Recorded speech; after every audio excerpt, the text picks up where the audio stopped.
दोस्तों, मेरा नाम है कुमकुम बिनवाल।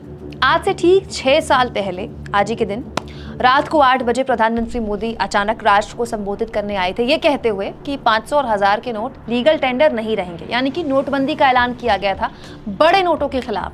उस वक्त कहा गया था कि सीधा काले धन के खिलाफ ये मोदी की सर्जिकल स्ट्राइक है। और प्रधानमंत्री मोदी ने देश में जितना भी काला धन है, धन्ना सेठों के घरों में, उनके अड्डों में जो जमा है, बड़े बड़े कैश की बोरियां, उन पर एक तरह से मोदी जी ने स्ट्राइक किया है। और एक तरह से 1 महीने के लिए पूरा का पूरा देश लाइनों में खड़ा हो गया बैंकों के बाहर। अपना पैसा निकालने और जमा करने के लिए देश के सामान्य मानवी को पसीने छूट गए। किसी के घर में बेटी की शादी थी, उसके पास पैसे की किल्लत आ गई, कैश की किल्लत आ गई। किसी के घर में किसी का देहांत हुआ था, किसी के घर में कोई समस्या थी, लेकिन वो सारी समस्याएं भूलकर देश का हर आदमी एक तरह से लाइन में खड़ा हो गया था। और उस वक्त किसानों को भी बहुत समस्या हुई थी, क्योंकि उन्हें बीज और खाद नहीं मिला था, क्योंकि हाथ में कैश ही नहीं था। दोस्तों, उन तमाम समस्याओं को देश ने झेला, क्योंकि ये कहा गया था कि इस महायज्ञ से देश को काला धन, भ्रष्टाचार, नक्सलवाद, आतंकवाद सबसे छुटकारा मिल जाएगा।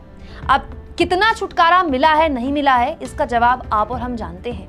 लेकिन कुछ वीडियो आज 6 साल बाद वायरल हो रही हैं, जो ये बताता है, जो ये दिखाता है कि बीजेपी के लिए नोटबंदी क्या थी। दोस्तों, कांग्रेस के आधिकारिक ट्विटर हैंडल के जरिए मनोज तिवारी का ये पुराना वीडियो शेयर किया गया है। बीजेपी के बड़े नेता हैं, दिल्ली से सांसद है मनोज तिवारी, भोजपुरी के गायक मनोज तिवारी बताते हैं कि किस तरह से नोटबंदी के वक्त वो भीड़ के बीच पहुंच गए और उन्हें समझ नहीं आया कि भीड़ को किस तरह से बताया जाए, उन्हें सांत्वना दी जाए कि जो वो काम कर रहे हैं, जो वो लाइनों में खड़े हैं नोटबंदी के लिए, अपने नोट बदलवाने के लिए, वो कितना बड़ा काम है। और वो गाना गाते हैं, और उसके बाद मनोज तिवारी जब गाना गाते हैं, बीजेपी के तमाम नेता कैसे अट्टहास करते हैं, कैसे ठहाके लगाते हैं, आपको सुनना चाहिए। अभी वो एक दिन एबीपी खूब चलाया, मैं गया था अपने यहाँ लाइन में, जब लोग लगे थे तो मैं सोचूं क्या कहूँ तो ये सब खुश होंगे, तो मैंने कहा कि देशभक्त है कतार में। एकदम सब सीरियस, सब मुस्कुराने लगे। हाँ,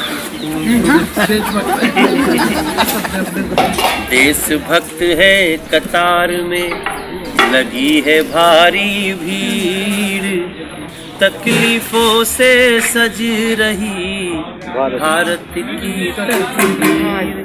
बोले हम लोग लगे रहेंगे 30 तारीख ले जाके आप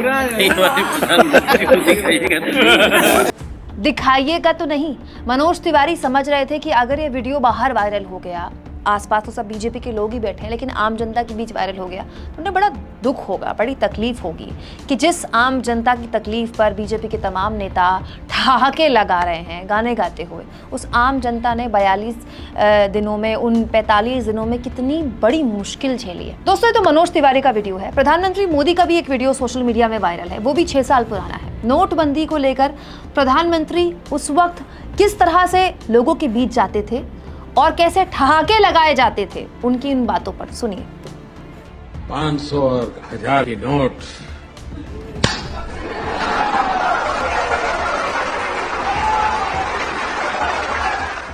दोस्तों, नोटबंदी से देश को क्या मिला? जितना कैश नोटबंदी के वक्त देश की मार्केट से निकला था, आरबीआई के मुताबिक उतना ही अब वापस आ चुका है।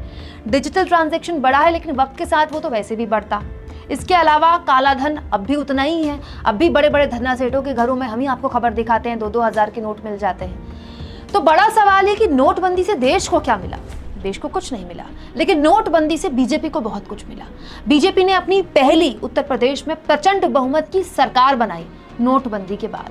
नोटबंदी से एक छवि बनी प्रधानमंत्री मोदी की काले धन के खिलाफ, और वो छवि आज तक बीजेपी कहीं ना कहीं कैरी करती है। हालांकि बीजेपी का कोई भी नेता आज नोटबंदी की सालगिरह नहीं मनाता। ये इकलौता ऐसा फैसला है जिसका राजनीतिक फायदा तो बीजेपी ने लिया, लेकिन इसे इवेंट के तौर पर ना तो बीजेपी सेलिब्रेट करती है, ना ही उनके कोई नेता इसके लिए अब गाना गाते हैं। ये इकलौता ऐसा फैसला है दोस्तों जिसने बीजेपी को राजनीतिक लाभ तो दिया, लेकिन बीजेपी खुद समझती है कि इससे देश को कुछ नहीं मिला, इसीलिए ना तो इसे इवेंट के तौर पर इसकी सालगिरह मनाई जाती है, और ना ही अब कोई बीजेपी के नेता इसमें कोई गाना वाना गाते हैं। क्यों? क्योंकि सालगिरह सफलताओं की मनाई जाती है, विफलताओं की नहीं। आप इस मुद्दे पर क्या सोचते हैं? कमेंट बॉक्स पर अपनी राय जरूर दें। और दोस्तों, चैनल को ज्वाइन भी करें, सब्सक्राइब भी करें। और अब यूट्यूब ने हमें थैंक्स का भी ऑप्शन दे दिया है, जिसके जरिए आप हमारे फ्री जर्नलिज्म को सपोर्ट कर सकते हैं।